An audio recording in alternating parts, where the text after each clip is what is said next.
The Mid-America Veterans Museum is a 501c3 nonprofit business. The museum would not exist without the donations of our generous community. Your donations ensure the museum continues to share and preserve the stories of our veterans. Would you like to be part of something special? To donate, visit mavm.org and click on Donate. The information, opinions, and recommendations presented in this podcast are for general information only. The primary purpose of the Operation Insight podcast is to educate. The views, information, or opinions expressed on the Operation Insight podcast are solely the views of the individuals or guests involved and by no means represent absolute facts. Operation Insight does not accept responsibility for their views or comments. The Operation Insight podcast may at times cover sensitive topics, including but not limited to suicide, abuse, violence, severe mental illness, sex, drugs, and alcohol addiction. You are advised to refrain from watching or listening to the Operation Insight podcast if you are likely to be offended or adversely impacted by any of these topics. Neither the company, host, director, or the guest shall at any time be liable for the content covered, causing offense, distress, or any other reaction.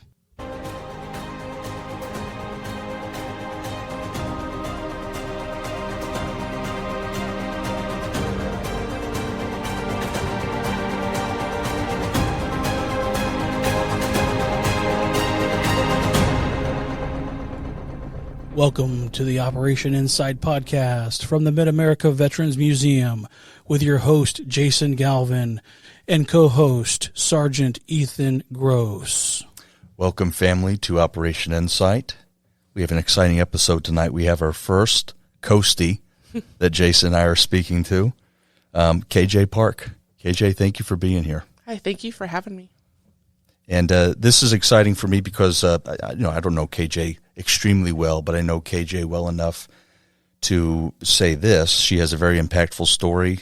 She is someone who kind of wears her heart on her sleeve, and I think she is a great representation of a veteran who is trying to understand things that happened during her service that were wrong, but she's also trying to configure that with the things that she loved about being in the Coast Guard. So anyway, I'm really excited to talk with her tonight. Well, thank you, KJ, for joining us. We really appreciate it, and we know that it's not easy to talk about the story sometimes, but I think it's important to hear the story so that others can gain confidence in telling their story, and also so that we can make a change if we need to. And sometimes we do need to. So, KJ, let's start off with introducing our audience to you. Tell us about yourself. Well, I'm a Coastie. I was a chief intel specialist in the Coast Guard. That's an E7 for, I guess, people who aren't familiar with the naval services. Coast Guard is its own entity. We're Department of Homeland Security. When I joined in 1996, it was Department of Transportation. I went to boot camp in New Jersey in 1996 at Trace and Cape May in the winter. From there, I went to California to my first unit, the Coast Guard Cutter Monroe, stationed out of Alameda, California. And then I went to my A school. I don't know what you guys we call it ratings or a rate. Sure. But some people, I think, say AIT, MOS. I think, is Army's AIT, version. okay. Yeah. So Advanced Individualized Training. Okay. Yep. So after basic. Okay. So, and I had to be a non-rate for a little bit. Like in the Coast Guard, you don't get a guaranteed school and you don't get a guaranteed rate.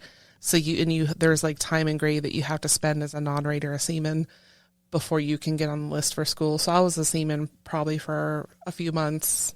Actually, no, about a year. Things get cloudy. a whole year of essentially just doing basic seaman duties. Seamanship, yeah. So I was on a cutter, and actually, so my cutter, by the time I got there, was our first deployment. I guess you could say it wasn't really a deployment, was for training called TISTA. I forgot what that stands for, but we go down to San Diego to 32nd Street Naval Base, and the Navy runs us through like these courses for, emergencies, how to deal, like if things on the ship break, if they run you through it's like 2 weeks of rigorous seamanship, patching holes, saving bodies, electrocution, things like that. It's like every 18 months, every Coast Guard guarder has to go through this, and the Navy administers that. So during this non-rated time, is it essentially the opportunity for your superiors to figure out which type of MOS best suits you? No, you get to choose, but some lists are longer than others, like for corpsmen or any kind of Airedale type rating, or helos or fixed wing. Those were like a year long. I was a telecommunications specialist, so once I took my seaman test to test, because like you have to take tests before you can go to school, and then they put my name on the list for telecommunications, and then you just wait until your time, like enough classes graduate, and then you go to your class. And mine was in Petaluma, California. So tell us about your time there in California. A lot. It was almost all said and done between all my units and the other cutters I went to. It was about 5 years. Okay. Oh, wow. Before I left. Yeah. Because once I got out of my A school, I went to another cutter. I had orders to Puerto Rico. The girl who got Puerto Rico got the cutter started crying. And so I'm like, well, I'm already here. I'll go to that cutter. It's right next to the one I was just on. She really did not want to go to Puerto Rico. She didn't want to go to the cutter. I gave her my orders to Puerto Rico. Gotcha. There was a time where they would let you trade orders because it really didn't matter. You were all graduating. I don't think they do that anymore. But yeah, I took the cutter and I don't regret it. So essentially, when you have this time on the cutter, it's time on the sea. Yes. Well, 2 months in, 2 months out, 2 months in, 2 months out. The kind of cutter I was on is called a 378. That's how many feet it is. And the mission for that was mostly, sometimes they'll do drug interdiction, but they're kind of a big cutter. So all the things I did for my 3.5 years on the Coast Guard cutter Morgenthau was fisheries. So we cruised up and down the Bering. Illegal fishing. Mm-hmm. Okay. Chinese and Russian fishing ships. It's basically cat and mouse across the EEZ for months at a time. You pull into Alaska, one time we got to go to Honolulu. There was one time, so back in the late 90s, there were still situations where they would put Chinese or other foreign nationals on container ships or on fishing ships to come to the U.S. illegally. And so we did migrant interdiction a couple times, and then we bring them on board and repatriate them back to the country of origin or something. That was their way of kind of getting a back channel for someone to get to the country secretly, essentially. Yes. Yeah. The maritime migrant thing is still pretty rampant, especially in the Caribbean, coming from Haiti, the Dominican Republic, Cuba. Wow. So, yeah. I think the average person doesn't even think about that. No, and yeah, it was awful sometimes. The boat that we interdicted, it was an old fishing trawler. They pile these people on there on top of each other. I mean, it's like listing in the ocean because it's so overloaded with people. But it's interesting because you have this really old wooden fishing trawler that's probably fallen apart. It can't take the load. But then on top they have all this brand new shiny, antenna and communication stuff. And it's like, yeah, it's pretty obvious. Kind of obvious what pretty you guys obvious, are doing. Yeah. So we'll take them on board. We have makeshift toilets, makeshift showers. We give them food. And while, we work through the State Department or, other agencies to repatriate them. And we had Chinese. One time we had Chinese, and one time we had a boat full of Nicaraguan migrants. Nicaragua would not repatriate them. They did not take them back. So we had to go through country by country to find someone who would. So then we pulled into Guatemala. Guatemala said, we'll repatriate them back. So then we got to this impromptu Guatemala port call. It was interesting. What an experience for those poor migrants. Yeah, it was sad. I remember, and I was only 22, 23, and I just remember the people that were like, yeah, we got them. And at first, that's why I joined, to make a difference. But then when you actually see these people and how poor they are and the debt that they owe to the person who got them that trip, they have money sewn into the band of their jeans or their clothes, and they've been wearing the same thing, and I mean, they're sick. They have lice, diseases. I mean, it's just really sad. I'm like, why are we? This is not a happy. I mean, we're doing our job. Sure. Yeah. But it doesn't make you feel good. Were they guarded like prisoners or? Yeah, on the fantail they would post. Yeah, because they were all out on the fantail out in the open, and we'd, give them blankets and that kind of thing. And we would post armed. I think they were armed. Boarding team members are always armed, and so yeah, because you can't just have them. You don't know. You don't know what's going on. Because sometimes they are violent. They have knives. They have weapons. They don't want to go back to where they came from. How was the language? Was there language barriers? Obviously, different countries, but we usually had Spanish speakers. Some of the boats, like in the Caribbean, will have Creole speakers, like active duty coasties who speak these languages. Gotcha. And then even up when we were up in Alaska, we had a coastie. He spoke. It wasn't Russian. It might have been Ukrainian, but one of his parents was of that ethnicity, so he could speak very easily to the Russian crew members and captains when we would. It's very interesting. Kind of hodgepodge. You take whatever you It get. is. Yeah, I mean, in the military. It is. You had mentioned, KJ, that a reason that you joined was you want to make a difference. Mm-hmm. So I want to backtrack a little bit. Okay. Tell us about your life before the Coast Guard. I'm an Air Force brat.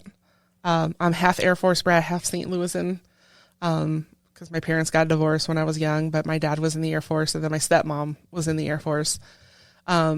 Pretty well-to-do in the Air Force, if I remember correctly, her rank. Yeah. My stepmom's a retired colonel, and my dad's a retired major, but he's a Mustang. He was enlisted first, and he was Army first. Oh, very nice. Even better. And 2 tours in Vietnam. So I am a Vietnam vet's daughter. So yeah. And then my Grandpa Park, was a World War II veteran. He was 101st Airborne. Screaming Eagles. He was a glider rider. Very nice. I can't remember the regiment. I have it written down, like 354th or 357th. But the glider riders, they didn't always survive because it was like these little. Trip. Yeah, it was dangerous. And then once you land, you're on your own. Yeah. And typically they landed in enemy territory. In enemy territory, right? Yeah. And maybe they had a fellow person who landed with them. Maybe they were alone, and you just take off running. I would ask my grandpa stories before he passed away. He would tell me the fun stuff, I think, because I was a girl and he was pretty old fashioned. Sanitized it. Yes. But my dad would tell me a lot of the stuff. I remember when I was 16 and the gravity of World War II, I didn't really quite understand it. And I was living in Italy with my dad, my stepmom at the time. And my dad opened up this trunk and was going through this trunk of stuff. And there's Nazi armbands, and there were like German medals from like uniforms and money, like coins. He had French money, German money, and there was caps with like the Nazi and I, I'm a 16-year-old smartass, and I'm like, God, was Grandpa like a closet Nazi? Like what's? And my dad turned to me. I thought he was gonna knock my head off. I bet. He's like, your grandfather was in World War II. He killed people. These are spoils of war. He called these are what we call trophies. Yeah. And I just, that was a lot. That was kind of a moment, like crap. Like, I need to respect this. So, and had you been interested in the military before a moment like that? No. I was actually set to join the Air Force out when I graduated high school, in Italy, in Aviano. I'd gone to the recruiter. I was going to sign up. I had taken my ASVAB. And I'm like, no, I'm not like them. I'm different. I'm going to be me. I'm going to go back home to St. Louis and hang out with my friends because I've been over here, in Europe for years and screw this place. And I wish I hadn't, I wish I had, done something different. Like maybe tried to go to Heidelberg University where a lot of American kids went, but I came home and then I worked at like Einstein Bagels. I went to the broadcast center, got my license to do radio work up in Mexico, Missouri. And then got a job in Mexico, Missouri. And then I realized, man, this isn't really a good living. Like, unless you're famous, you're not making money. Yeah. So, and I was working like a lot of night shifts because I was the youngest person there. I was like 19. And so I opened the Post Dispatch one weekend, because this is back in the day. and it was the 90s, and the Coast Guard had put out like this big spread of, come do something fun. And they showed like these small boats, and all the and it was crazy. And I remember as a kid, the only time I really remember the Coast Guard is there was a river tender here on the Mississippi. And at the VP Fair, we'd go down as kids and I would see the Black Hole moored up, and they're out there barbecuing. They got their radio going. I'm like, man, this is cool. Like, it's like a good time. Yeah, I can do this and not be serious. And so I went to the recruiter. I was already 21, and I didn't tell anybody. I just went, and he's like, let me show you a video and this and that. And I said, you know what? You don't need to. I just like send me before I change my mind, because I'm going to chicken out if you take any more time. So he's like, all right. And I went home. Made his job easy. Yeah. You made his day. My mom was crying. Oh, no. My stepdad was like, all right. Or my real dad. He was like, all right. This is good. And so, and I don't regret. I had no direction. And actually, I had my 22nd birthday in boot camp. It was awful because they know it's your birthday. Yeah. It's not they a smoke fun you place or to something be. like that. Oh my God. And then my dad sent me Italian chocolates to me, and they the company commander opened it, and so I got beat. I'm using beat in quotes, but like, I had to sit there and do like down, back, up, down, while my company commander kicked my chocolates, my expensive Italian pocket coffees, up and down they do not care, the deck in front of my whole company. Oh, it was such a bummer. Yeah. So it's funny, you had mentioned that you saw the Coasties out there barbecuing. Yeah. So you get back from Italy and you still have this, tell me if I'm wrong, but you still have this kind of immature view of what you want to do. Yeah. And you think, well, that looks like a good time. Yeah. And earlier you were telling us about, capturing illegal fisheries. Yeah. It gets real really quick when you're on a boat and you're 22 and you're seeing like this people like real suffering, when I had not suffered a day in my life as a military bred, or even as when they got divorced and I was in St. Louis. We always had food, we always had clothes. I didn't, these people are running for their lives literally. And so, and then I went through all the stuff that we'll talk about. But then I went to my next boat, and actually I volunteered. So I went from the Morgenthau to the Sherman, because the Sherman was up for a Middle Eastern patrol. They were going to Bahrain. And the point, a lot of people don't know, the Coast Guard, has been involved in every battle, every war. And they're in the Middle East, and they're on cutters, because the Coast Guard has the authority to board foreign vessels. And so we would go over there with the Navy fleet. We went with the Navy Fifth Fleet, the Paul F. Foster and the Steedham, and we're enforcing sanctions against illegal crude oil pirates, I guess you could say. And I think it's funny, because even while we were over there, and I read the newspaper clippings, because like we've been having reunions and stuff, and there's a lot of guys that try to keep us all. I haven't been to any, but they'll be like, hey, here's the newspaper clipping from because we had a boat that essentially sank itself, and there was crude oil everywhere. We're out there breathing. And in the North Arabian Gulf, it's not like a beautiful, pretty ocean. It's all these oil platforms, and the fire, like the flame, the burn off, it's packed with all kinds of foreign vessels, because you're in the waters of all these different countries. Yeah. And sucking up all the resources they can. Yeah, exactly. Yeah. And some of them are friendly, some of them are angry with each other, some of them are they're all angry at us. And so I remember the Iranian Coast Guard, because they have like a version of the Coast Guard or Navy, and they had, and I totally forgot about this. They had their weapons, whatever, on their boat, because we had 50 cals, we had a Sea Whiz, and we had the Mach 75. I wasn't a gunner's mate, so I can't remember, but we had weapons, but they had their weapons trained on us. And there was one time where I think we were going a little too far close to their territorial waters, and they came over the loudspeaker and, U.S. Coast Guard, don't come any farther. We will shoot at you. And we kind of pushed it a little. And I read these articles. I'm like, man, I guess I kind of remember this, but I don't really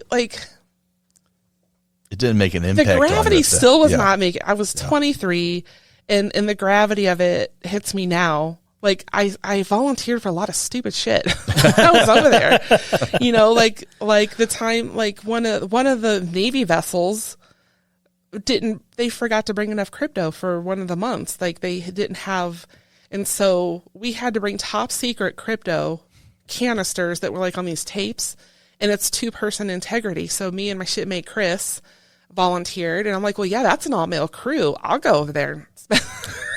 So I was 23, you know what I mean? And so we had an aluminum ladder that folded out on the side, and we walked down that, jumped in their RHI, the rigid hull inflatable, which is like the little boat, and they bring us over to their boat. This is in the North Arabian Gulf. We're surrounded by all this crazy crap, and we have the stuff shoved in our float coats. It's 100 degrees, and you're sweating, and you're nervous. And this guy rolls down the Jacob's ladder. And I was 100 pounds less. I was lean. I was in shape. I'm 23. And I'm like, I have to climb up the side of this thing on a rope frickin' ladder. And everything out at sea is like, everything you touch is like the salt air makes things like slimy and slick. Yep. And now you're sweating. Yeah. And now I'm not just nervous. Like if my body drops in this water, the sea snakes are going to eat me. I'll never find my body. I'll get sucked under the displacement. And now I got all these Navy dudes up there looking the one female at the Coastie female to climb this thing. And I'm like, fuck, man, I had to do it. Like, so yeah. And we got top secret crypto shoved in our coats.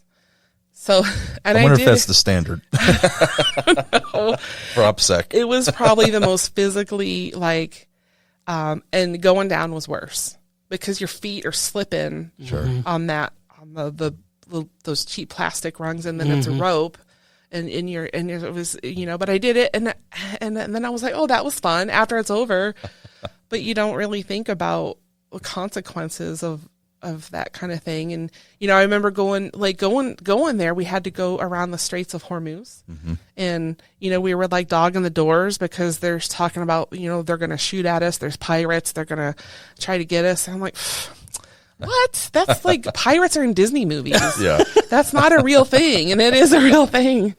And we sailed around the Horn of Africa because we circumnavigated the globe. We came back around. We stopped in South Africa. The Horn of Africa is one of the most violent places out there, and we didn't see anything. The weather is violent, but it's also, so it's the weather environment, and it's also the pirate environment. Yeah. And so, and again, I just like, I think about it now, and it was kind of a heavy time, but it was in between the old Gulf War and before 9/11. But the coal, while we were preparing to go, the coal incident did happen, and I think we might have had a port call in Yemen, and that got canceled. A lot of our stuff got canceled, and then all because of the port calls that we were going to do. Yeah, our port calls were altered. State of alert, right? Yeah. So while we were there, those 3 months, like we did get like the tax-free combat pay, even though 9/11 hadn't happened yet. Yeah. And we weren't technically not at war, but a terrorist attack had occurred. Right. And even then, I remember the word like terrorism. That was new to our vocabulary. That was new. Mainstream, yeah. Right. Yeah. You didn't, now everybody, and I think they were still sorting out what happened to the coal, because that happened in October and we left in January. And news wasn't it wasn't like it is now, where it's like everything's immediate. I think they were still working out the investigation for a long time before they figured out like who. Sure. If we had an idea, but we didn't hear about that when we were over there. Yeah, Nobody talked about it. You compare it to today, where you ask anybody off the street, they can probably name 2 or 3 terrorist groups in the world. Oh, yeah, exactly. For sure. It's in our daily vocab, but like you're saying back then, it's relatively new. Yeah, news was on tape delay back then. I'm just kidding. Well, I'd never heard of Al Qaeda. I'd never heard of the Taliban. I hadn't, and maybe those weren't even then. I'd never heard of Afghanistan. Yeah. Or, I mean, I know we were over there, but I don't know. It was a weird time. You mentioned, I want to make sure we get this, because I think this is a really fun part of being on the sea. Strait of Hormuz, Persian Gulf. Tell us about some of the awards that you get for these types of my certificates. Yes. Yeah. So we go along with the Navy where we have what we call line crossing ceremonies and certificates. So so I have the Order of Magellan, which is the highest. I have yet to meet a Navy sailor who has the Order of Magellan. Wow. As a matter of fact, I've met my boss is a retired Navy Master Chief, and he was like, "Oh, you're a Coastie." He's like, and I'm like, "Yeah, Yep. Do you have the Order of Magellan?" And he's like, "The what?" You didn't even know what it was? He didn't know what it was. Oh, boy. So look, like, you can make fun of me for being, I'm not 6 foot tall or a Puddle Pirate and all that, but, the Order of Magellan is circumnavigating the globe. And we did that. And our captain actually was his twilight tour. Typically, when the fleets come back, they stop in Australia for like that big last hurrah port call. And he left that up to the crew. He's like, we can come back with the Navy Fifth Fleet and do what they're going to do, or we can continue and go completely around the world and do humanitarian, school books, medicine, kids' toys, all that. And we stopped at a lot of third world islands and countries out there. And I'm glad, like, we voted and he went along with the vote and he did it the way the crew asked to do it. You remember if that was an easy decision for the crew? Oh yeah, it was. Okay. It was. I mean, Australia's cool. I would have loved it. Sure. But we went to. I'm gonna see. I don't have my certificate. I meant to bring it. But on the way, I'll just tell you. So the port calls. We left California. We hit Honolulu. We hit Guam. I'd been there before. From Guam, we went to Singapore. That's where I got my first tattoo. By a guy named Johnny Two Thumbs because he had no thumbs. Aptly named. That's where all the Navy guys went. So we went and everybody dared each other to get something. Then we went to Thailand, Phuket. A lot of Navy stereotypes happened in that port call that I won't get into, but it blew my mind. You guys weren't Navy, right? No. Okay. No. I'm an Air Force brat. So. Okay, so yeah. You can imagine the types of things that might have happened there. Yeah. So and then from Thailand we went. I think we went straight to Bahrain. We went to Manama, and from there that was about maybe 2 months of just back and forth for fuel supplies, whatever. And then we finally left Bahrain because it was a 6-month patrol. We left Bahrain and continued around, and I don't even know the order. But the places we stopped at Madagascar. Amazing. Just, it was like being in a nature show, like on the Discovery Channel with like the lemurs and just pure all the rainforest. wildlife. Yeah. Rainforest. Yeah. It was crazy. Cape Town, South Africa, the island of Mauritius, Cape Verde, Seychelles, Aruba, was that Barbados? No. Those 4 islands, there's another island I'm missing, maybe Barbados. And then through the Panama Canal. Sure. So I got the certificate, they call it the ditch, and then back up to California. And so now that was all on a cutter. Yeah, that's under 400 feet long. As I was about to say, cutters are not impressively ships. large ships. No, that's a crew of 150 people. Tight space, huh? Yeah. And you're going through oceans. Yes. On this vessel. Yeah. Yeah. And we were by ourselves for that last leg because the Steedham and the Paula Foster did their Australia. And so we were on our own the rest of that way. Any scary big waves you had to go through? There were at time, but honestly, before that patrol, the worst was on my other boat, which was up in the Bering Strait, because that was where a lot of the fisheries took place. The Bering Strait in the winter, it's crazy. It makes you sick. Like the boat, there were times where the captain would just call it a day, nobody work, everybody stay in their rack. You're lifting like your steel toe boots. You would lift the lid of your rack and stick your boots under there so that it would be tilted up, so you could not roll out of your rack. Wow. So Alaska's, it's brutal. I've never been to the Bering Sea, but I lived in Alaska twice. So, where'd you live? I lived in Anchorage. Anchorage, okay. Yeah. We visited Kodiak and Dutch Harbor. Nice. For our port calls for supplies and fuel, And those were crazy experiences. I know Dutch Harbor is very unique. It's very unique. It's hard to pull in. Like, I can't remember a time we didn't scrape the side of the pier or almost come close to hitting another boat. My first time seeing so many bald eagles. I mean, they're everywhere. And when it's winter and things freeze, it's hard for them to hunt for fish. And so they will rip apart a seagull right there on the pier. Like, just blood and guts everywhere. Oh and they'll fight with crows for scraps in the dumpster behind the bowling alley. Wow. So you're looking at these birds, these majestic the bald eagle birds, of all and they're things. like muddy and dirty, and they're in the dumpster fighting for pizza crust with crows. That's awesome. That's the side of our nation's emblem that we don't like to talk about very much. That's true, yeah. But they're still beautiful. Yeah. I want you to put your expert cap on for a bit here, KJ, because the Coast Guard is it's something that kind of fascinates me. I think it eludes a lot of people. Mm-hmm. You had mentioned earlier that at one point it was under the Department of Transportation, mm-hmm. and that it went to Homeland Security. Mm-hmm. As much as you can tell us, explain the Coast Guard for us, and why it is the way it is. Why? Oh gosh, I don't know why it is the way it is. Well, so our history was literally to go out and collect tariffs from foreign vessels. I think it was under Department of Treasury at the beginning. They would collect tariffs from the imports coming in, mostly along the East Coast. They were also called the Lighthouse Service at one time because they maintained all the safety in the lighthouse and the safety at sea. Sometimes we're called the Smokies of the Sea because we are recognized as a military branch, mm-hmm. but we're also recognized as a law enforcement branch. Sure. Because we have different directives that we can do, like, for instance, boarding sure. foreign vessels. If the Navy boards a foreign vessel, that's usually considered an act of war. Yeah. The Coast Guard, through agreements that they have that the State Department brokers, they can board Chinese vessels, Russian vessels. Sometimes certain vessels that we have agreements with, we can board without permission. So if we're chasing them and the boarding team, I don't know which ones those are.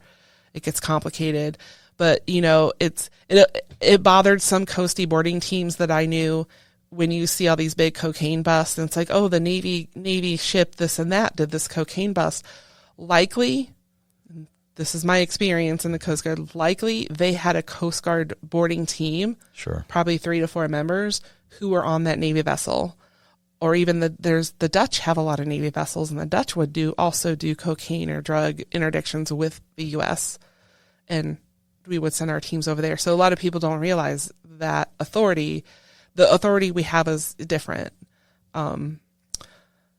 So yeah, Department of Treasury, Department of Homeland Security, Department of Transportation, and I'm trying to remember the other services that we were called before we were the Coast Guard. But another thing that the Navy will argue with us about is we are the longest, let's see, I got to make sure I word it right, the longest continuous American seagoing service. Because the Navy at one time, even though they're older than us, they were disbanded. There was a time in history where the Navy was disbanded, and the Coast Guard has never been.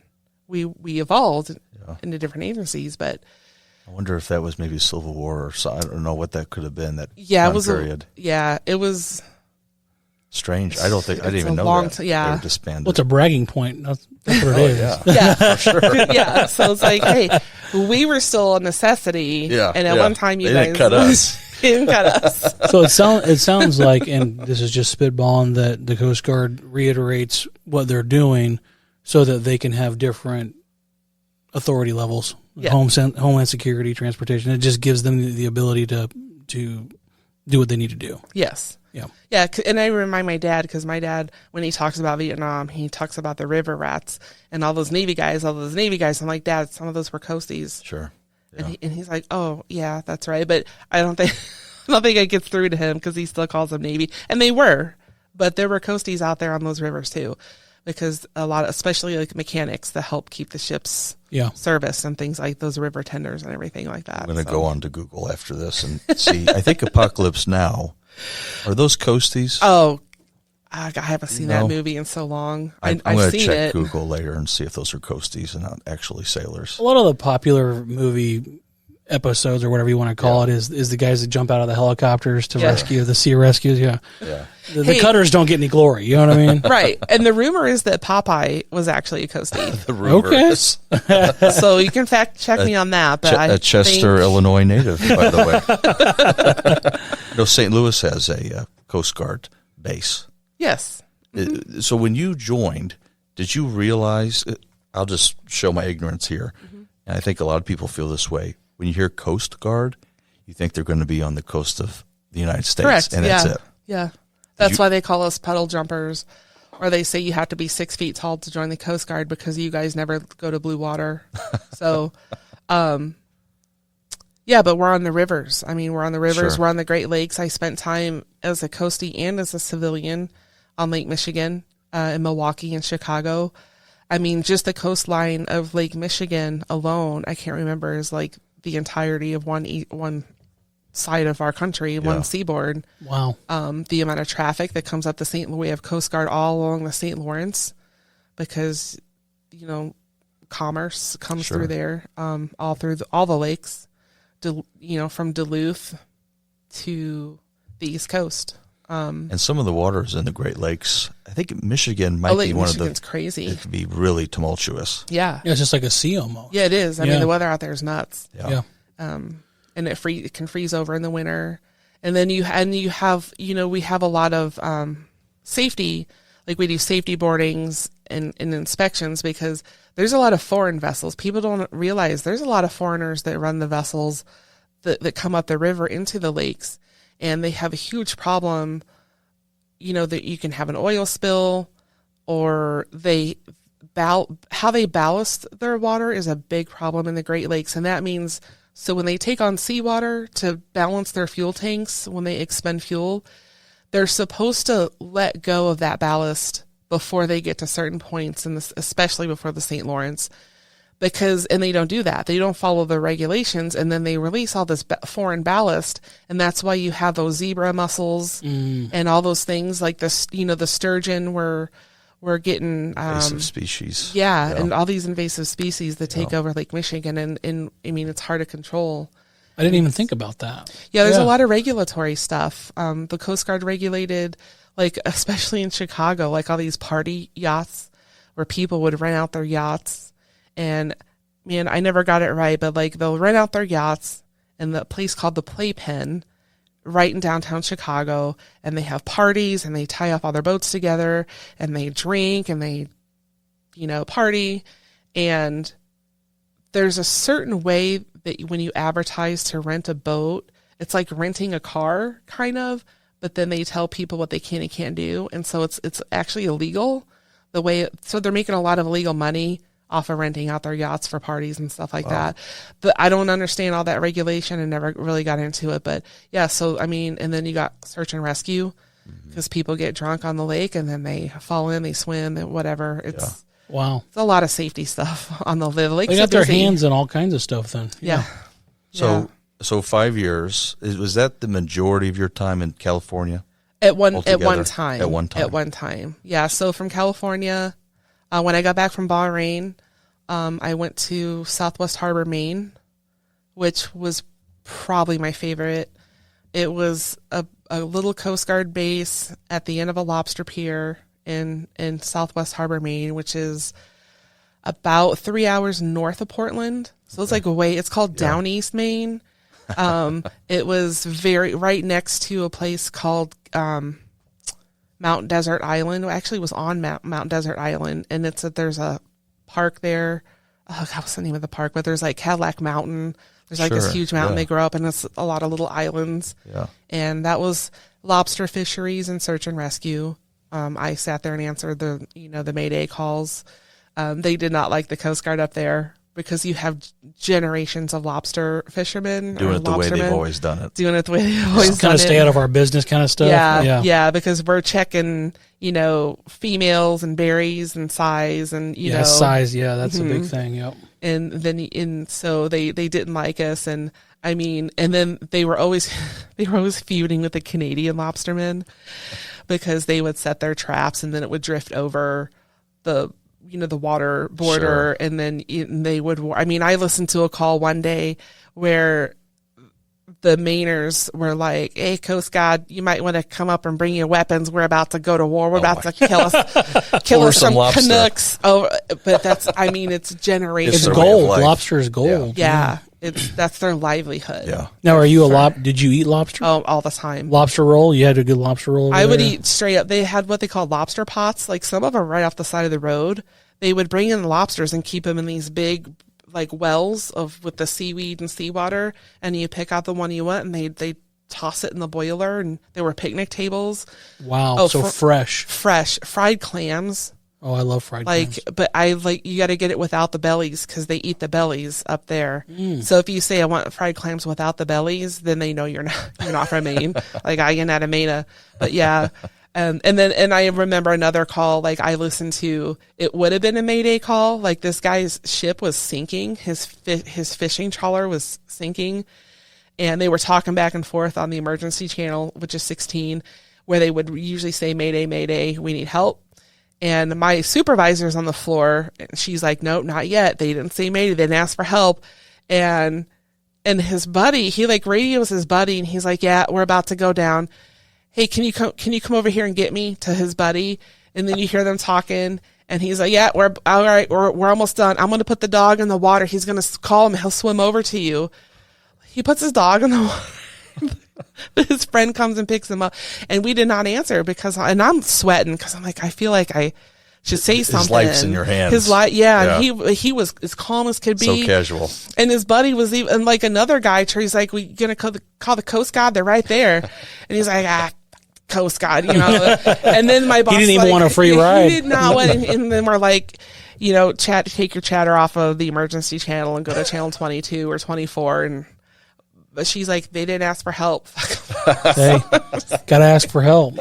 There's some proud people up on the East Coast. Oh yeah, a lot of tradition in those fisheries. I'm loving the accent, by the way, KJ. Yeah, good. You've mastered. You're getting us into the story. Wow, I thought Ben Affleck was here for a second. I can't even. That's Boston. Oh, that's Boston. Oh, no, okay. No. Don't get that mixed up. Well, that kind of sounds the same to me. I screwed that up big time. My bad. I'll cut that out. Stephen King. Stephen King. Okay. Yeah, he was. So we would drive anytime people visited me. We had to go drive by Stephen King's house in Bangor, which is about 40 minutes from the coast where I was stationed. And I actually saw Stephen, because that's one of the reasons. I'm like, man, I was a huge Stephen King fan growing up. Oh yeah, I'm running into Stephen King.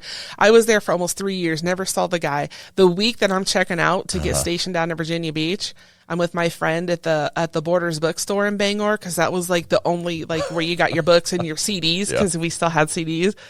And I'm standing there, and I turn around, and this dude, because he had been in that accident, he had hurt his leg, he got hit by a car or something, so he was limping. He had that Boston Red Sox cap and that black leather coat, and I'm like, I lost my shit. I'm like, oh my gosh, oh my God, I'm tugging on my friend. That's him. It's Stephen King. It's Stephen King. He's like, "Oh God, please don't embarrass me. Please do not. He'll put a curse on us." He's just living. Like, he's not on tour. This is his home. He's just living. Leave him alone.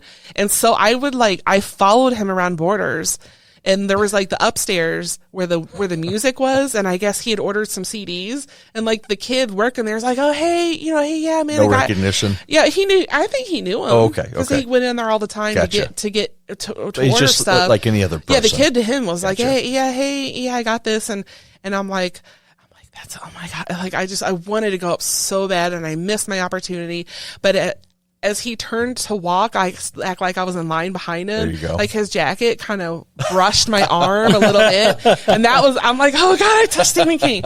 But I don't know. Now I don't know. he makes disparaging marks about people in the military now, so Oh. I'm not as I big a wasn't fan. aware of that, actually. I didn't know that He either. is no, he's not. He's not with the military. Huh? No. He's made comments in the past about how dumb you have to be to join the military. So I'm like, I'll never buy another book. But back then, it was exciting. It's a cultural icon. You His know? family Yeah. must have had some sort of lobster feud Yeah, that KJ was part of. exactly. Yeah. Well, So I want to get into your time in California, Mm-hmm. stationed there. Tell us about that experience, the 5 years being in California. Yeah. So at my first unit, my first cutter, I think I said the name, but I won't say it again. I met my husband to be. He was my immediate supervisor. He was an E5. I was fresh out of boot camp, E3. I was on deck force. So he was one of the immediate supervisors for the seamen on deck force. We started an inappropriate relationship. I was young. I was naive. And the ranking structure. Yeah. So Yeah. he outranked me. He was 6 years older than me.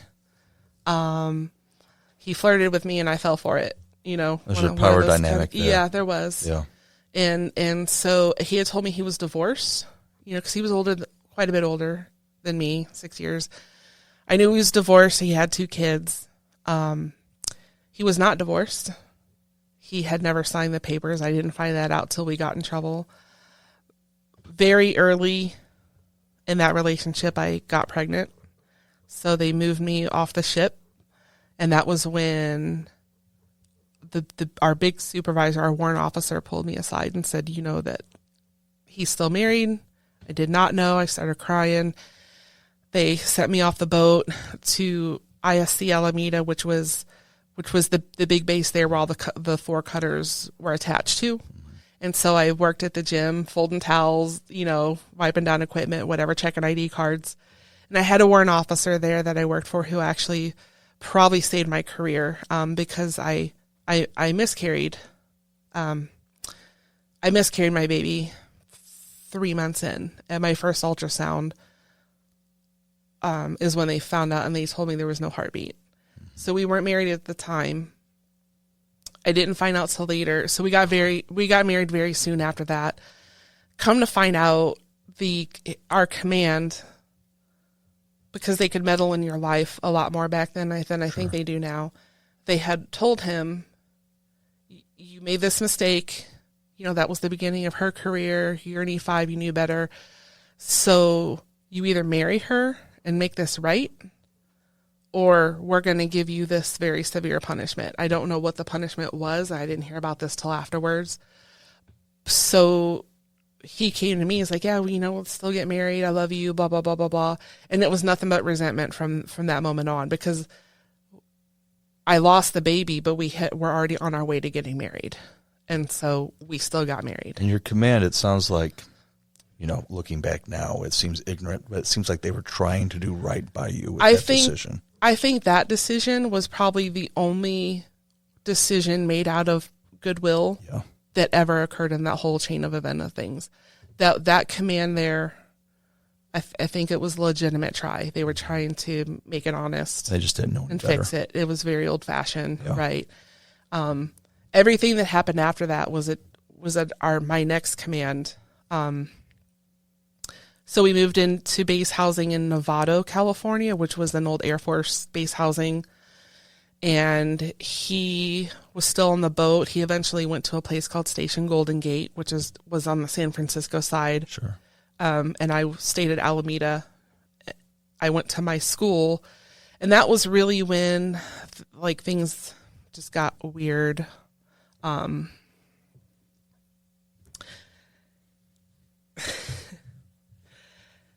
He started getting abusive, but not physically. He never physically hit me, but it started with, we would have an argument and he would throw a plate at my head. It would shatter on the wall. We had a little dog, a little Boston Terrier puppy. We had a cat too. And he would just, it was a 20-pound dog. He would beat the shit out of that dog. He wasn't potty trained. We were trying to potty train this puppy. Actually, he wasn't even 20 pounds then. He was still a baby. and he would grab him by the neck and force his face into the urine and go like that, and the dog would be gurgling. And I remember one time I grabbed his shoulder and pulled him back, and I'm like, what are you doing? I was 22, and I had never experienced that kind of anger before. Yeah. And I grabbed him, and I remember he threw me back, and he's like, just let me be, or else this will be you. Wow. And so, so I don't know how to take that. Like, when you're in it, you don't see it happening. I don't know how else to explain it. And it just kind of slowly got worse there. And it was the fighting. It was the abuse. And so I can't remember who recommended it, but in the military you have EAP, which, when you need counseling or therapy, there are civilian psychologists or therapists, counselors, and you get 6 free sessions. And then if you want to continue, you can pay on yourself. And they're civilian counselors. So we found this lady, and I still remember her first name. Her first name was Joni, and she was great. So we had 2 sessions together, and then I had 2 alone, and he had 2 alone. And somewhere along the line, between what we both told her and what he told her alone, it was enough to make her go to his command and say, I fear for her safety. This will escalate. You need to separate them. And so I think for like a week, he was restricted to the barracks at his station, and he couldn't come to the family housing. Basically. Right, lockdown. Yeah. So then I think he come home from that. He was mad about that. He wouldn't talk to me, this and that. And then oh gosh, you know what? I got to go back to the first. I'm sorry. I got to go back farther because I didn't see it when I had my miscarriage. He had been underway, and so we went up to Travis Air Force Base for my medical care, my prenatal care. When they found out I lost the baby, I didn't actually miscarry. My body was rebelling, but I didn't. The body's still in me, right? Yes. So my body thinks it's an infection and it's attacking. I'm getting really sick, and so I remember when the doctor's like, have you been sick? And I said, yeah, but I thought it was morning sickness because I didn't know what I didn't know. I was a young kid. I'd never been pregnant before. I didn't know what that was about. And so I saw my baby on the little screen when they were doing the ultrasound, and then they turned it away from me because I didn't understand there was no heartbeat, and it wasn't. I was 12 weeks, but the fetus was only, I think, not even 11 weeks. So I've been carrying that around for over a week, dead, and I didn't know. Wow. And so that was I did not know how to process that at all during that time. And so I remember he was really cold about it. And he was just like, oh, well, my wife and I had miscarriages and we ended up having to. He was just really cold. So I just kind of put that away. So I had to get a DNC. They had to go in and perform. I hate this word. They call it a missed abortion because my baby was already dead. I did not kill it, but they had to go take it out. And so sometimes medical terms can seem so harsh. It was harsh, and then when you're young and you just don't understand. Yeah. It just felt like I hated calling it that. Words have a lot of meaning. It did. Yeah. It did, and everything up there at Travis was just so medical and cold, and nobody ever talked to me. Yeah. And I didn't know I didn't even think, because when you're in the military, you have to maintain bearing even when you're sick. Sure. And so I didn't even know that I could cry or crash out or ask questions. Why did this happen? And so I just did it and went and kept going. But when we came home, so we were staying in a hotel because we weren't married yet, and I was in the barracks and he was still on the boat. So just to be together, sure. We got a hotel room up by Travis, and so I could recover after my DNC. And this gets graphic. The doctors tell you not to have sexual intercourse for, I don't know, 2-3 weeks to let the body at a heal. minimum, right? Because you're healing from all that. And I was on antibiotics to prevent infection and things like that. But he was not going to allow that. And, he tried, and I said no. It wasn't like a loud, violent, like it was just not, I don't want to do this.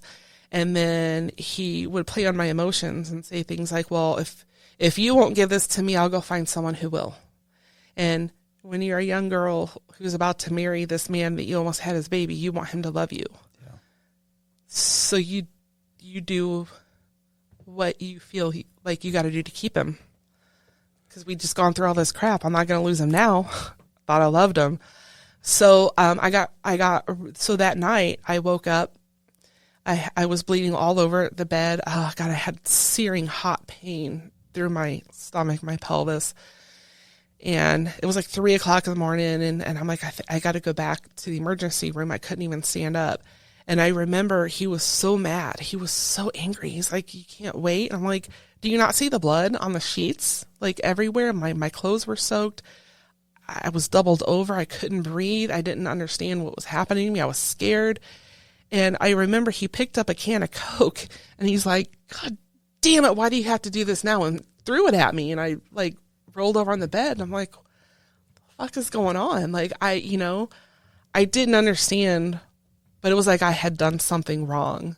So he grabs his keys and he's like, come on. And he just walks down to the car while I'm trying to like get myself up. And in my mind, I'm like, is this like how it's supposed to be?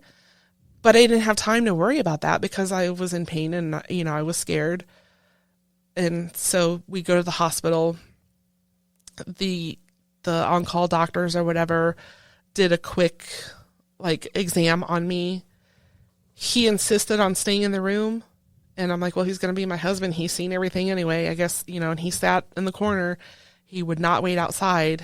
And I didn't think that was odd then. I thought he cared about me, but now I understand. He didn't want me being there alone. He wanted to be with those two doctors. He didn't want you to tell on him. Exactly. Yeah. And I think about that moment because it was two young male Air Force doctors, and so it was two parts. They did not get everything in the DNC, so there was still some, left over. So they gave me a pill that they would give for a chemical abortion to get the rest out. Sure. Because there was still some tissue. Yeah. I hate thinking about it, but, sure. And then it was also, I remember he leaned down and he's like, did you have intercourse?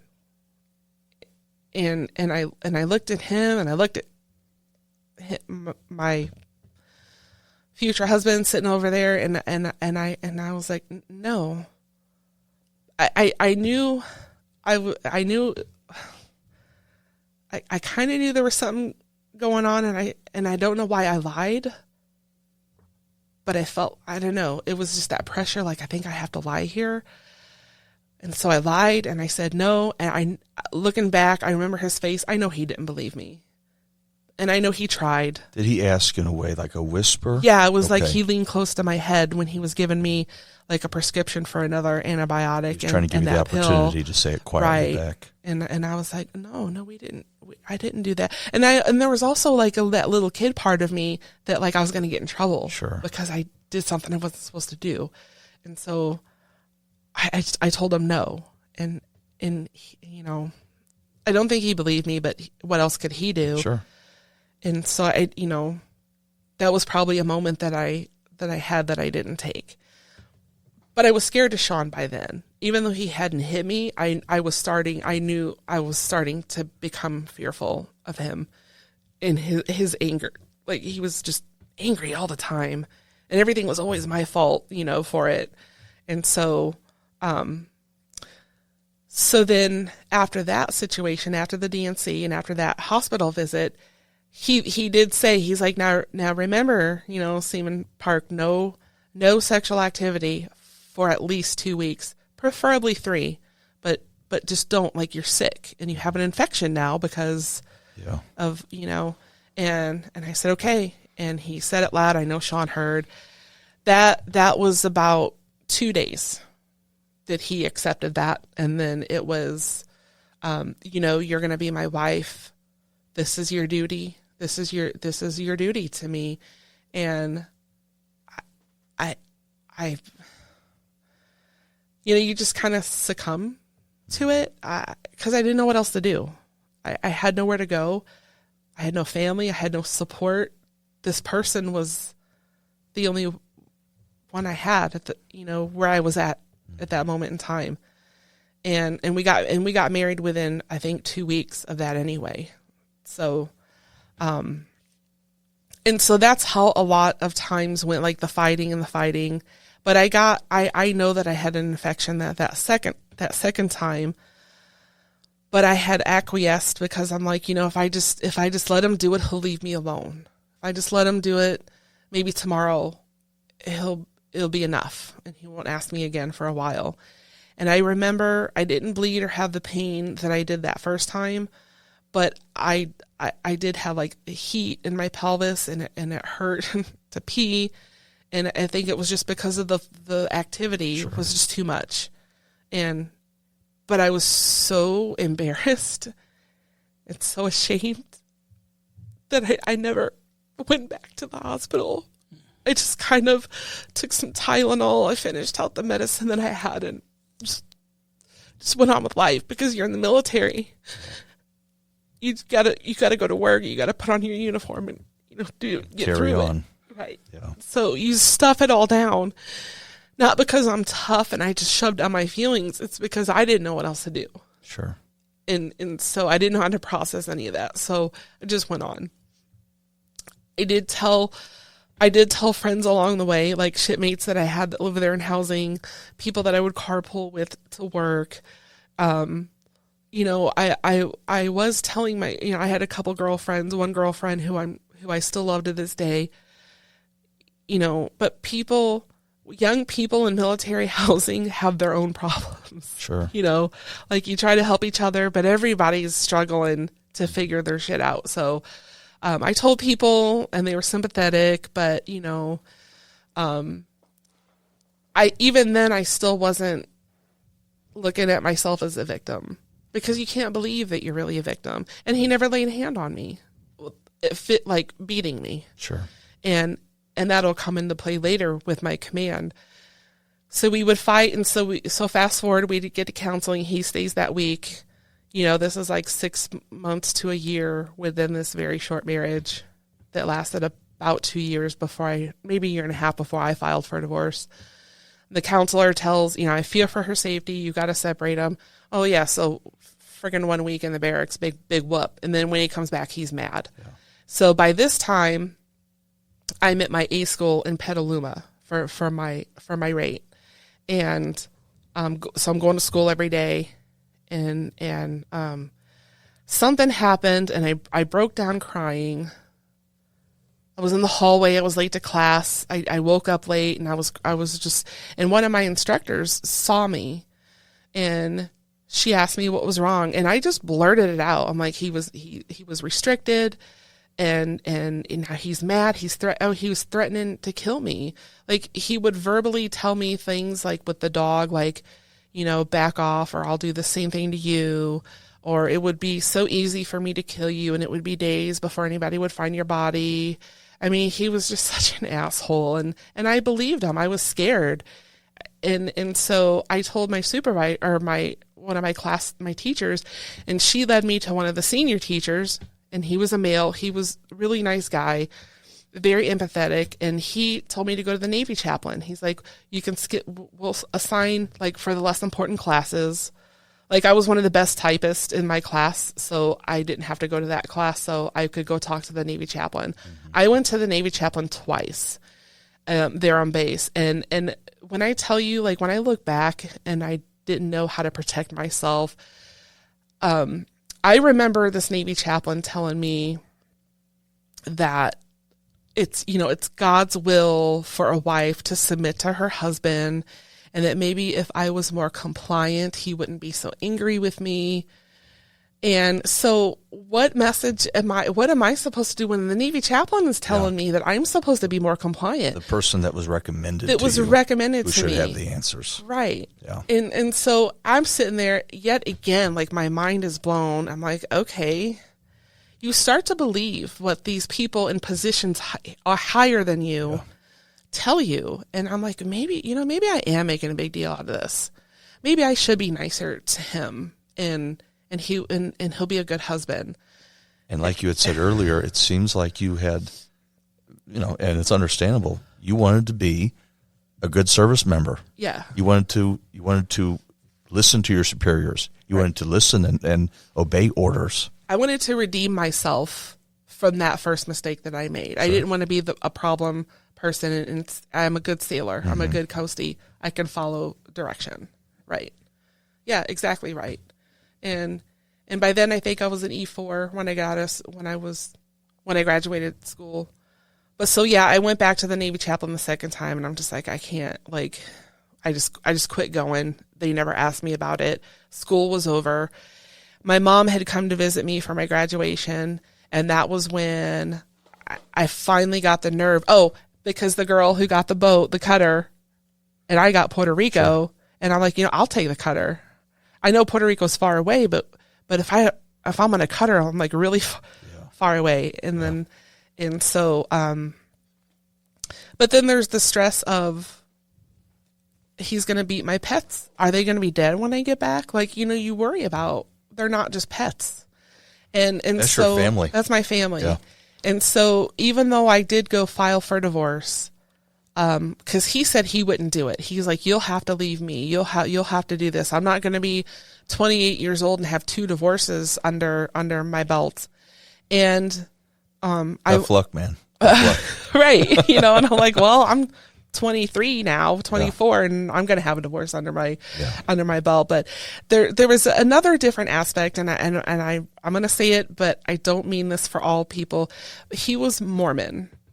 And I didn't realize that when we got married. And so he would tell me all the time how his first wife they were married in the Mormon church. So they're sealed forever and they're going to heaven together, and I'm not going to be there. Like, he would just use this thing. He was not practicing though. I mean, he smoked, he drank, and he was only Mormon when it suited him to not have to explain things to me. 'Cause I was genuinely curious, but then there was also that it's your wifely duty. And so we had to do a 6-month separation, and we still lived in housing, because when you separate, you have to get on a waiting list to get out of married housing. It doesn't happen immediately. And so I moved into they were like 4-plex apartments, and we were on the bottom, but they all had 2 bedrooms.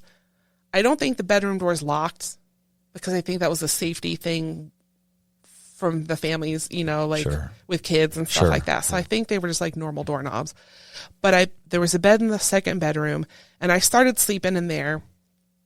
I would leave the door open so that my dog and my cat could come to bed with me, because I liked it when they were in there with me. I felt safe. And he would come in there. He had already had a girlfriend. She would call the house, and I would hang up the phone on her, and I would be like, we're still married. Quit calling. This is my home. Quit calling here. Wait till we're divorced. And he would just fly into a rage. Like, don't talk to her that way. I'm like, I'm still your fucking wife, man. Like, live your life, but don't rub it in my face. Sure. Yeah. Have just an iota of respect for me. And so he's making the same mistakes. He's still married. He's right. having another affair. And that didn't even occur to me till years later. Like, that's how we met, and then that's how he met. He's doing that to me. And and so then that's when the stuff started, where he would come into the bedroom, like, I would be asleep, and he would just walk in there completely naked and just stand there by the side of the bed and stare at me in the dark. And I could feel him standing there, and it was intimidating. And I would act like I was asleep. And then he would crawl onto the bed, and he would say that same line over and over, like, you're still my wife, and you have a duty to do this for me. And so I would freeze, because I didn't know what else to do. By then I knew we were getting divorced, and I would get out one day, but right now I'm still under the roof with this man. He there had been an incident while I was in school where a second time he was restricted to the barracks because I kept telling on him like he's threatening these things. I came home from class one night. It was dark. He had parked around another apartment. He was sitting in the house with the lights out, so that when I came home and turned on the lights, he was sitting on the couch staring at the door waiting for me. And he's like, I just want you to know how easy it would have been for me to slit your throat when you came through the door, and it would be days before somebody would come and look for you. Like, you know, why before. And then he got up and left and went to the barracks, you know, and then I would go tell people like, look, I'm scared. And so when he would come into the bedroom, I believed that he would hurt me. And so I wouldn't fight and I wouldn't say no. I just laid there stiff and let him do what he needed to do so that he would go away and leave me alone. And it's just so demeaning. Because you don't, like, this man married me. I thought he loved me. I was supposed to love him, and I don't think this is how this is supposed to be, but I don't know how to fight it. And so that was how I survived. And it was later on when I would tell my command, who, by the way, are all males, are all older than me. They all outrank me. And the answer from them every time was, well, did you tell him no? And I didn't tell him no, but I didn't say yes. And they're like, well, do you have bruises? Did he choke you? Did he hit you? I'm like, no. And they're like, well, you're married. That's called sex. That's called being married. And so you start to believe that you're making a big deal out of something that is, I guess, and you start, and your head just gets all twisted because you're like, well, maybe this was what marriage, maybe this is people. I remember my chief telling me, everybody does things they don't want to do when they're married. Everybody makes sacrifices for their spouse when they're married. That's just yours. And that's what you signed up for when you got married. And so you give up because I know it's not right, but everybody's telling me the same thing. So maybe it is me. Maybe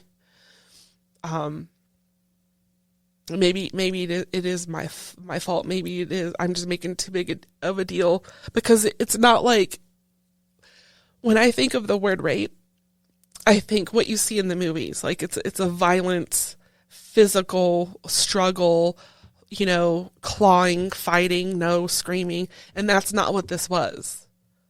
It was quiet and it was compliant and so it's not rape. The amount of psychological manipulation is true. Yeah, it was all fear induced, you know? Yeah. Yes. And those two words are words I didn't even have in my vocabulary back then. I didn't even understand what that was. I didn't understand what was happening to me.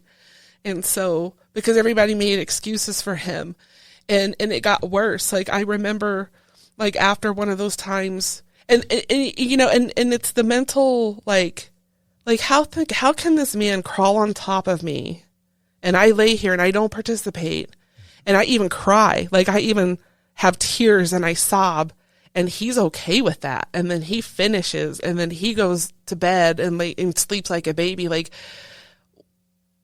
that, it messed me up because I'm like, is this how people who love you treat you? Like, is this what this is? Is this the rest of my life with this man? Like, you know, how almost seems like a monster, not even a human being. It is. Yeah. And yeah, it was just so messed up. And then, so I'm getting that from him and then I'm getting all these messages from people, you know, my chain of command. And then, so one of those times when I had reported him again, and then there was another incident at the gas station on base, I was getting gas and a van pulls up. Because like the official trucks like will have paint like the logo like Station Golden Gate or Station San Fran or whatever, and I see the van pull up at the pump across from me. I'm like, fuck, man, wouldn't it be weird if he's in there? And he was. Wow. These four guys get out. they're pumping gas, and they're talking, you know how when they're talking loud to intimidate me, not to me, Sure. but out loud so I hear them. And one of the dudes that he was with, not him, goes, well, wouldn't it be a shame if she actually did get her ass beat? And I know that's towards me. And so I go tell my chief, I'm like, Chief, man, it's never ending. He's like, it's never ending with you. Like, have you ever considered that you're just scorned and you're just mad that he's moving on, and just divorce the guy and be done with it? I'm tired of hearing about it. And I mean, what am I supposed to do? I don't know I don't know what I don't know. I'm still learning about my Coast Guard culture and learning about regulations and rules and how to protect myself. And so he's like, what do you want me to do? Have him restricted again? I'm like, well, we don't live, like, we had just moved. I was in the barracks and he was, I guess, down at the station in their barracks. So we weren't living together anymore, but the divorce was not final. And I wasn't seeing him on the regular. So when I saw that, it startled me. And, you know, my chief was sick of hearing about it. And there was some other harassment like that, like, just because was just always there in the vicinity. And I remember at one point, like during when the sexual stuff, because there at the end, that's all it was. Like, that's what it was almost every night. I think he enjoyed it. I think because, again, I really like, how can you do this and just act like you're not doing this to me? And I had gotten to a point where I had told my chief, if you guys don't, like, I finally got a little gumption. I'm like, you got to do something to protect me. Like, I don't know how to get away from this guy. He's still harassing me. This was when we were still living together. And I'm like, if you don't help me, I'm going to go to the XO, like the second in command under the captain. Yeah. And that, which is an 05, and the captain was an 06. And he's like, fine, we'll have a meeting. We'll have a meeting. And so on the ship, it's called the XO's stateroom, like where the XO, because, you know, they get the separate quarters, and he's underneath the CO, like on a different level, but it's his stateroom. But before you enter his stateroom, there's like a general conference room with like a table and some chairs. It's tiny because it's on a ship, but it's so we called it the XO's meeting room, where people could have meetings and things like that. But it was with his quarters, but the door was closed. And so we had a meeting, and I remember it was me, my chief, my E7, what we call our comms officer, who is usually like the next up above the chief. He's fresh out of the academy. He's an ensign. So an 01, I guess they're ensigns. And then our operations officer, who runs the division, and he was lieutenant, which is an 03. And I still remember every one of their names. And we were up there, and I said, you know, if you guys, like, you're treating me like I'm doing something wrong, because I was getting in trouble, because by now I had a chip on my shoulder. I was pissed off. Nobody was helping me, so I'm just going to be a bitch all the time, including to my chief. You know, I'm going to smart off to him. I'm not going to get my quals signed off. I'm not going to, you know, I'm going to bitch about staying on my watches, because I was mad. I was just mad. And so I was getting into trouble. I was getting written up. I didn't care about anything. Sure. I started putting on weight. I was barely making my weight. And I'm like, you got to help me. You got to do something. And when I threatened to go to the XO, that's when he said, we'll have a meeting. And I was up there, and I finally got enough gumption, and I'm yelling, which you don't yell at your chief. I'm an E4, but I was mad, you know, because this has been 6 months from my school to this command. Just, you know, exhausted of it. I'm just tired.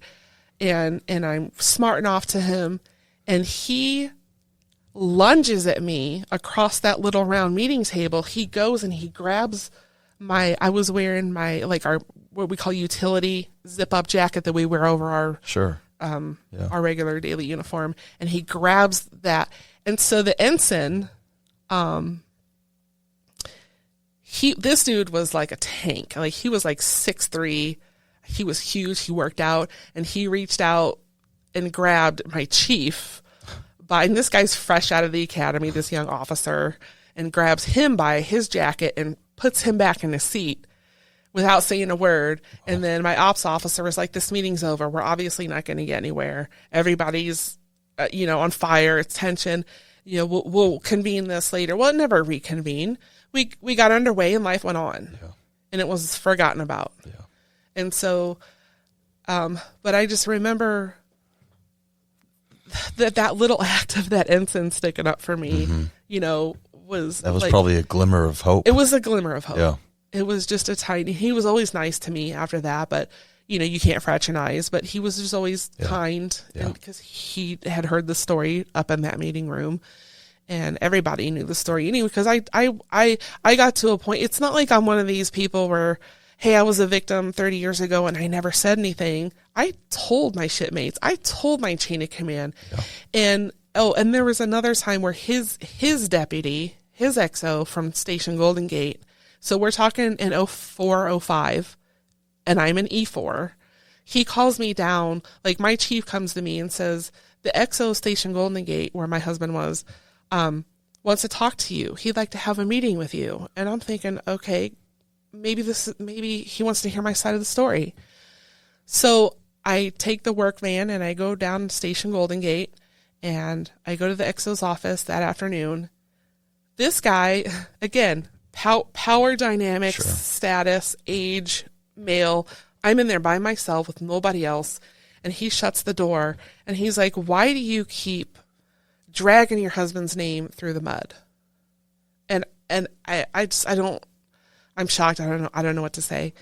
And I'm like, sir, he's threatened to kill me, and he's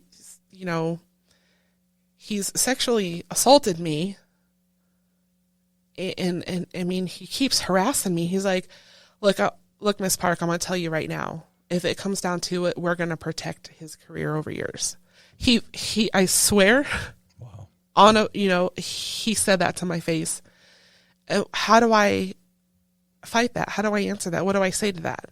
And I went back and I told my girlfriend what had happened, and she's like, you got to tell Chief. I'm like, Chief's not going to believe me.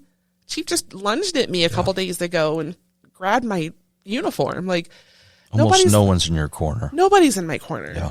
And I know it sounds like when I tell this out loud, I know it just sounds so like this can't be true. This girl's like telling tales, but reading my buddy letters that I got from my shipmates from 25, 30 years ago reaffirms everything. They remember the details. They remember that I was going through that.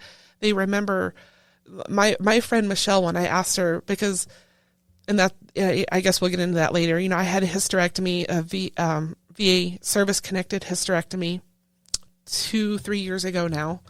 So I was never able to have children. Through my medical records, that is connected to what happened to me back then. The abuse. From the abuse. Yeah.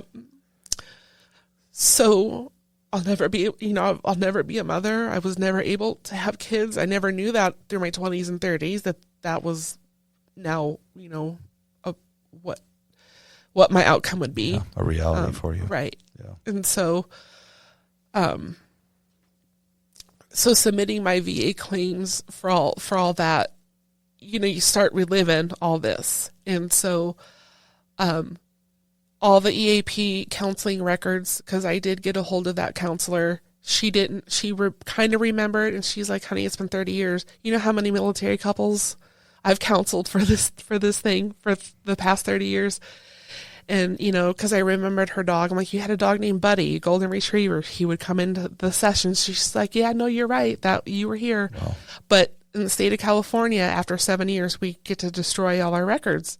So I reached out to shipmates. I reached out to those 2 teachers that I had at school who sat there and counseled me and sent me to the Navy chaplain. Mm-hmm. And I reached out to them on Facebook. Hey, remember me? Seaman Park, blah, blah, blah. And they were both like, yeah, we do remember you. How are you doing? Blah, blah, blah. And as soon as I said, hey, I'm filing this claim because of that abuse, this physical stuff happened to me, would you write me a buddy letter? And then in an instant, it's like, oh, you know what? I just really don't remember enough to get involved in that. And it's like, and I don't understand, do you think you're going to get in trouble? Do you think he's going to get in trouble? Like, that's not what this is about.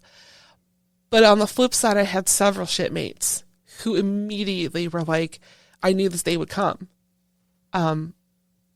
We watched you suffer. And and two of the male shipmates that I was on, I was stationed with again later in my career. And they remember, like, when they saw me the second time, how beaten down I was, how I had physically changed, how depressed I was, how anxious I was, how that chip on my shoulder had just gotten bigger with every year. And I'm walking around life thinking this never affected me. But they saw it when they were stationed. It was evident to all those people around everybody.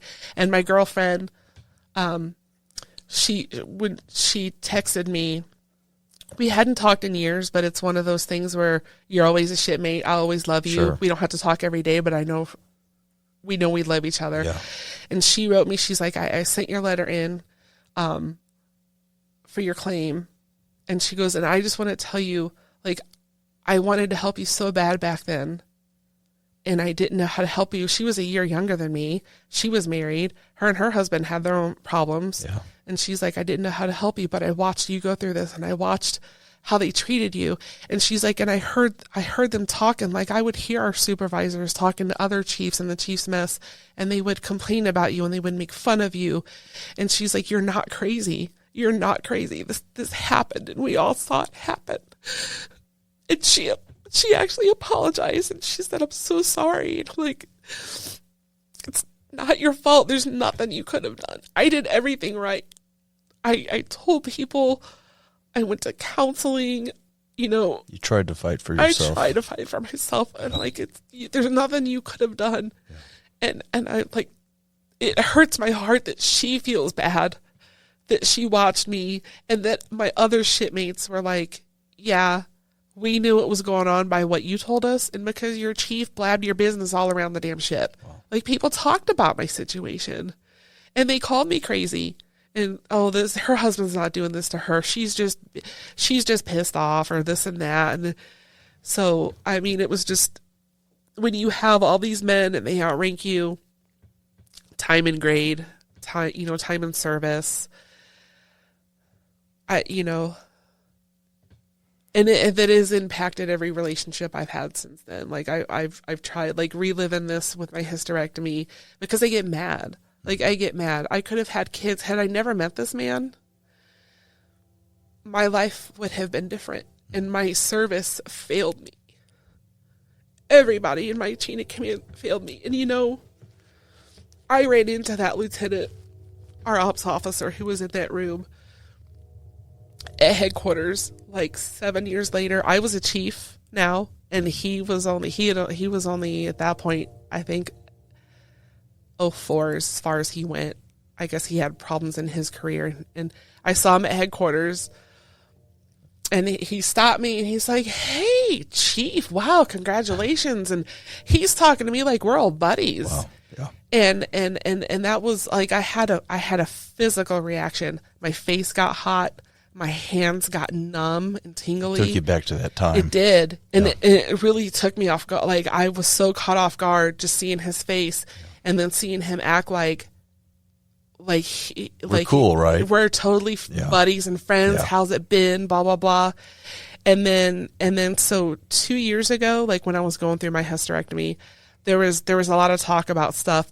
I follow a Facebook page about Coast Guard memes, and sometimes they're pretty brutal, but they're realistic. And there was somebody made a meme about ship life and assault and that kind of thing. And I had mentioned, something about, and when you go to your ops officer and they tell you you're crazy, and they tell you it's all your fault. And I didn't say names. I didn't even say ships. And he privately emailed me on Facebook, and he's like, "Are you talking about me?" And I said, "Yes, sir, I am." I thought so. I really don't remember that time a lot. I know you had problems. Again, putting it on me. You had problems and that we tried to work through, but I don't remember all that you were hurting or in pain or you were sexually assaulted or anything like that. And then he's like, But for what it's worth, I guess God's paying me back because I have 3 daughters now. LOL, laugh face. And I'm like, doesn't understand the the gravity fuck out of here. of the situation at all. I'm like, you're a grown man with kids, and this is still how you're communicating with me. No maturing at all. No maturing. But you knew enough that I was talking about you just by one sentence. Yeah. So don't tell me you don't remember. So There's almost there is. It's not almost. There's too much to process with the trauma that you experienced, KJ. There's a few things that stand out to me that I think are important for us to mention. Oftentimes, I think people forget the men and women who are protecting our nation, who are fighting for us and our freedoms and our rights. You were, 22 when you were experiencing? 22, 23. They're young people. Yeah. They're young people. The best and brightest, the youngest, yep. Who don't always have the tools necessary to know what to do when life hits them hard. Yeah. And life hits them in ways that some people cannot even imagine. And then another thing I wanted to mention is we've talked about this power dynamic. And, I think I've seen some evidence of it. I've watched interviews and read articles. I think things have gotten better in the military in terms of people being held accountable. Better, maybe not the best, definitely not the best. But in the time that you're speaking of, KJ, I don't even think it was on the radar. It wasn't even on the radar for military leadership. No. Your story is evidence of that. They were backing him because he was a higher rank. Right. And the fact that they would see the Coast Guard is so small, and even now it's still called a good old boys club. Females didn't even get underway on the cutters till the 80s, which really is not that far in our history away. And like you said, when you're dealing with all this, there's some emotional things that people should be aware of that I didn't know how to handle. Number one is when this happens to people, and I know this happens in the civilian world, okay? But in the civilian world, you have options that military people don't have. I can't quit my job and move away for a fresh start. The Coast Guard was my fresh start. I have to go to work. Many military women who are assaulted, or people, have to continue to go to work with their abuser. Good point. Yeah. I can't quit my job. I can't take off my uniform and say I quit and come home. That's called AWOL. You get in trouble. You can't just leave. You can't just change your circumstance. You're stuck, and you're beholden to how your service helps you or doesn't help you. And then with this shame, like processing the shame on top of everything else that's happening to you. Like one more story I'll tell. When I finally told people we were getting divorced, and shipmates from our 2 units found out we were getting divorced, there was a guy, and we were friends. I called him my brother from another mother. We were stationed together twice. He ended up being a corpsman. I knew his wife and kids. We were in housing together. He came and knocked on the door one time. My husband wasn't home. He knocked on the door, and he had a casserole. And he's like, I almost said, I gotta not say names. She wanted me to bring this to you, this casserole, because she told me I have to come over and tell you something that I should tell you. I'm like, what? And he's like, well, when you left the first boat, when you and him first met, like right before even after, because he was still underway when we were married, they would pull into Mexico, like Tijuana in San Diego, but also Acapulco.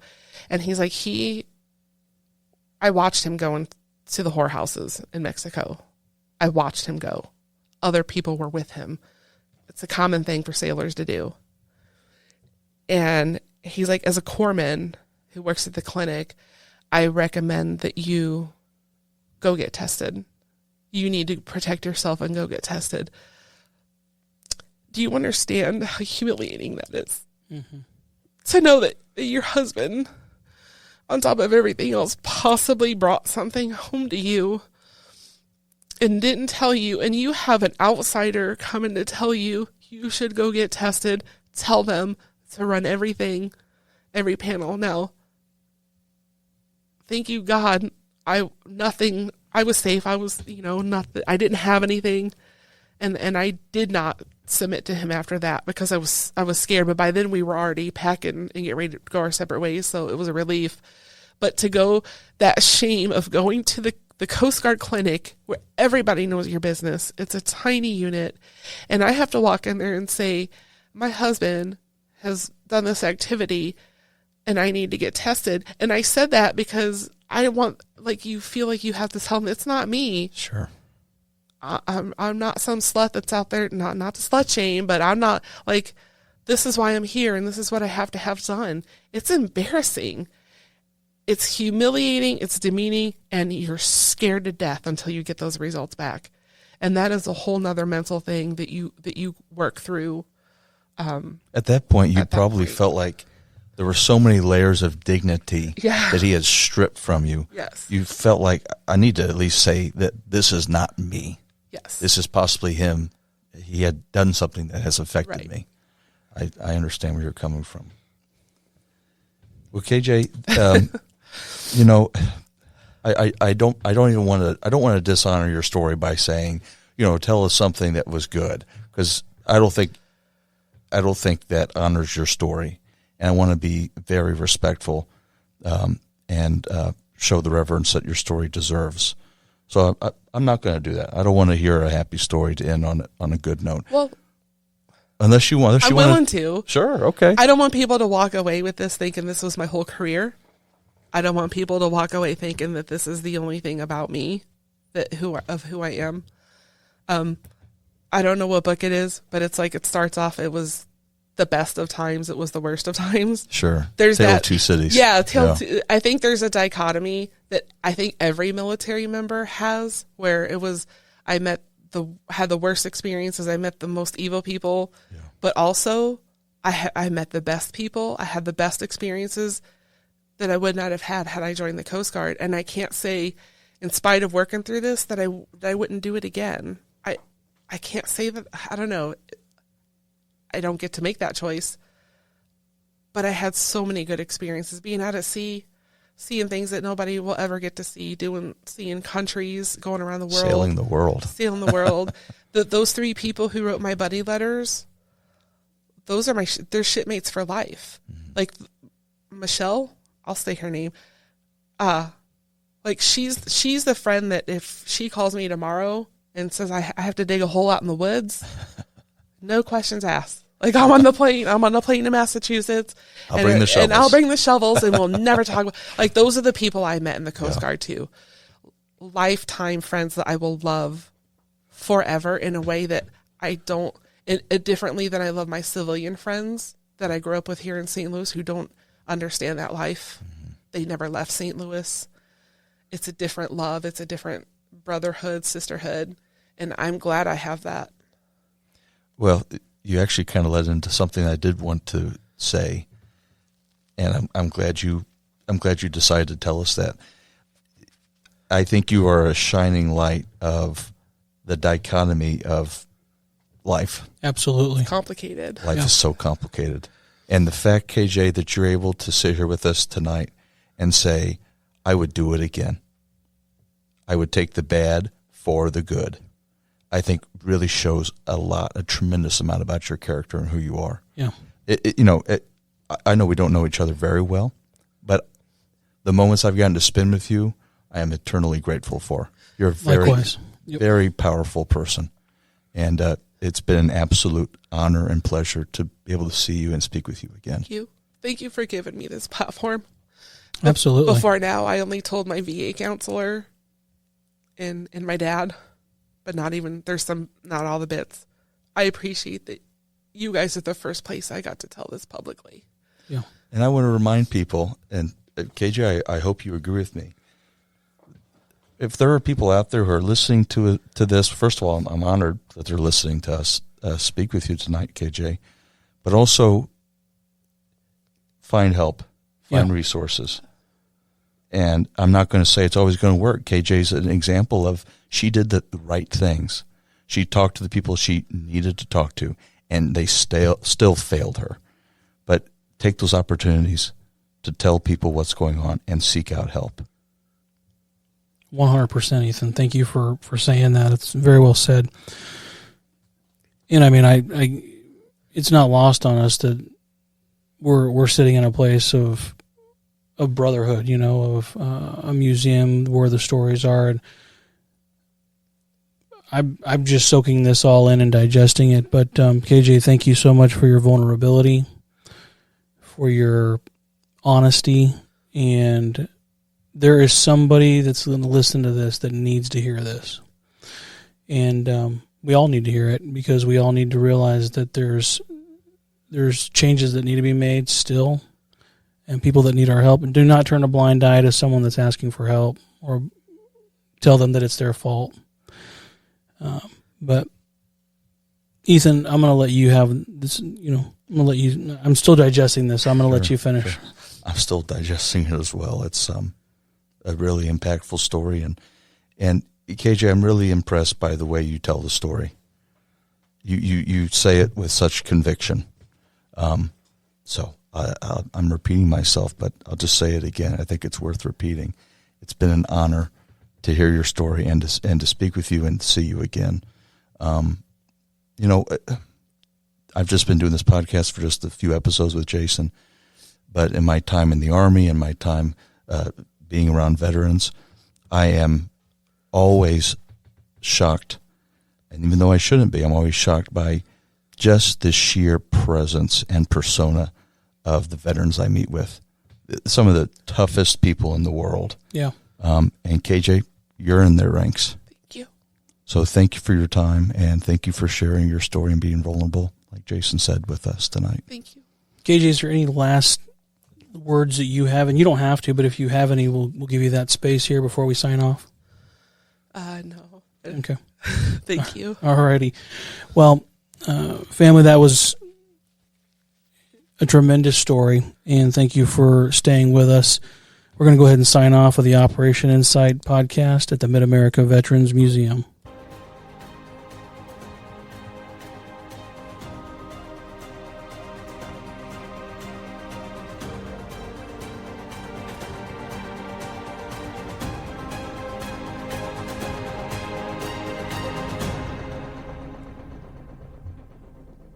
Operation Insight is brought to you by the Mid-America Veterans Museum. The museum is a 501c3 nonprofit business. Do you like our podcast? With your support, we'll continue to bring you great programming. If you'd like to donate, go to mavm.org and click on Donate.